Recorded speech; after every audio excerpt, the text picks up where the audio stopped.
Iya, alhamdulillah. Pemirsa rahimakumullah, kalau kemudian perbincangan ini membuat kita tersadar begitu, iya ya. Ternyata memang kita harus mengetahui calon-calon penghuni neraka supaya kita tidak masuk neraka. Dan insya Allah, pemirsa sahabat Fajar yang hadir di acara sahabat Fajar dan semua keluarga sanak familinya, insya Allah semuanya adalah ahli surga. Amin Allahumma amin. Nopo male gelem woro-woro poro nyeluk ponaan putu waya anak cicit ponaan ye mbah bapak ibu sedaya ngempal sareng-sareng ngaji bersama Ustadz Zaki di acara sahabat Fajar barokah manfaat. Alhamdulillah kita sudah pada sesi yang ketiga Ustadz, sesi tanya jawab. Langsung Ustadz. Iya, ada satu hal yang mungkin perlu disampaikan bahwasanya kita harus berpikir Bu, perbuatan kita ini neraka atau surga, itu harus kita pikir terus. Kadang-kadang hal-hal itu karena itu kita anggap sepele, kita nggak sadar bahwa yang sepele itu justru menjerumuskan kita ke neraka. Halah wong ini ae gitu. Ya, mulai sekarang kita harus berhati-hati. Apakah langkah saya, amal saya, aktivitas saya ini bukan perbuatan yang mengarah kepada neraka. Sayang Bu, sayangi diri kita dengan itu. Karena berita neraka ini hak, ini adalah kebenaran. Tidak ada keraguan di dalamnya. Semua yang disampaikan di Al-Quran maupun Rasulullah dalam hadis, semuanya adalah berita benar. Dan ini demi cintanya Allah dan Rasulullah kepada kita, jauh-jauh sudah diberikan sinyal, ini boleh, ini nggak boleh. Bukan Allah itu kemudian seenaknya mengatur. Karena kalau kita yang boleh kita lakukan berpahala, kalau tidak ya neraka. Dan satu hal tak jadi, tadi orang-orang yang mengumbar aurat itu bentuk keingkaran kepada Allah. Yang kedua, ketika mereka bersuami, mereka itu selalu kufur terhadap suaminya.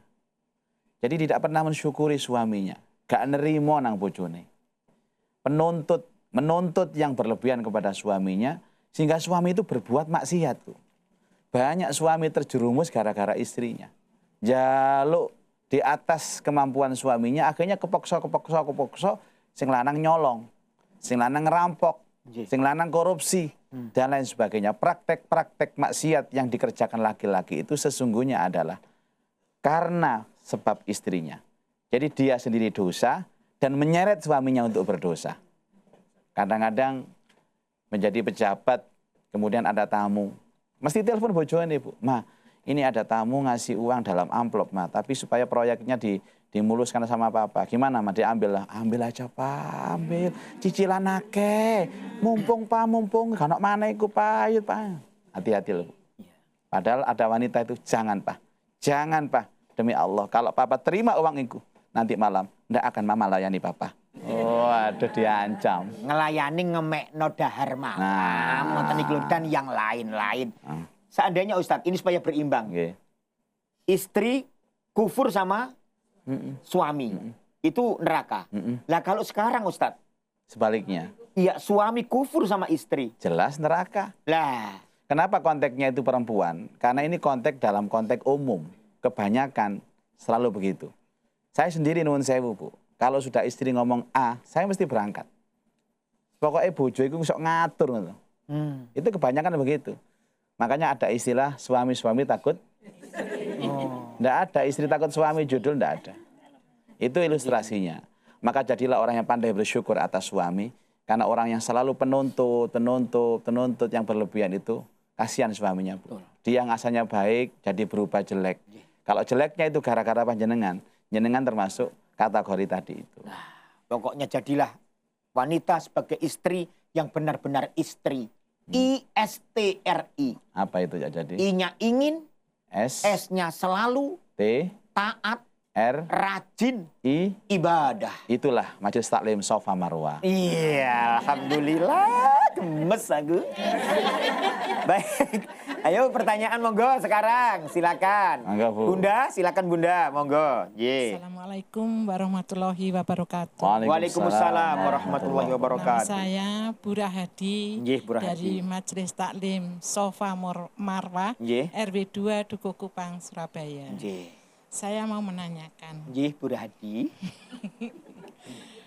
bagaimana doanya supaya kita itu tidak mempunyai pikiran yang jelek? Hmm. Itu bisa ditularkan kepada anak-anak dan cucu. Itu bagaimana doanya? Mohon dijelaskan. Terima kasih. Wassalamualaikum warahmatullahi wabarakatuh. Waalaikumsalam warahmatullahi wabarakatuh. Sebab menungsone kanggonan nggih niku wau nggih. Elek, apik, salah, bener. Nah, ngoten niku nggih. Lah supaya mboten mikirno elek, mboten mikirno hal-hal yang bersifat mungkar maksiat. Niku aja kadang-kadang kan jero ati Ustaz nggih. Nggih. Nah terus niki Allah ya juga turut menentukan langkah kita Ustaz ngoten. Napa enten dungane ta, enten mantrane ta, ya napa bim salabim ta abrakadabra. Tolong lho ya, tolong lho ngoten iki ya napa. Sebenarnya Allah itu telah mengajarkan doa yang sangat simpel dan banyak kita hafal, Bu. Itu inspirasi doanya di situ. Contohnya, Rabbana atina fid dunya hasanah wa fil akhirati hasanah wa qina adzabannar. Ya Allah, berikanlah kami hidup di dunia itu hasanah. Hasanah itu semuanya. Hidup pribadinya hasanah, keluarganya hasanah, pikirannya hasanah, hatinya juga hasanah. Wa fil akhirati hasanah, dan akhirat juga hasanah. Itu sebenarnya doa cukup, Bu. Doa komplit, doa sabu jagat. Asalkan doa itu tidak hanya doa, tapi dibarengi ikhtiar. Kalau seandainya kita berdoa minta baik, positive thinking umpamanya, atau pikiran-pikiran yang baik, tapi kelakuan kita nggak baik, tidak akan mungkin terjadi kebaikan.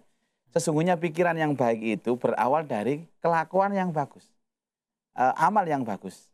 Contoh begini, Bu ya. Kita hindari hal-hal yang berbau maksiat. Contoh, kalau anak sekarang tentang tayangan, tontonan. Pilih tontonan yang baik dan yang mendidik. Sekali kita menonton yang jelek, itu masuk pikiran dan akan terngiang-ngiang terus. Sudah. Itu masalah tontonan. Sekarang gumbulan. Kalau gumbulannya tidak baik, pasti setelah dialog dengan gumbulan yang baik itu dialog kita terngiang-ngiang jadi pikiran terus begitu.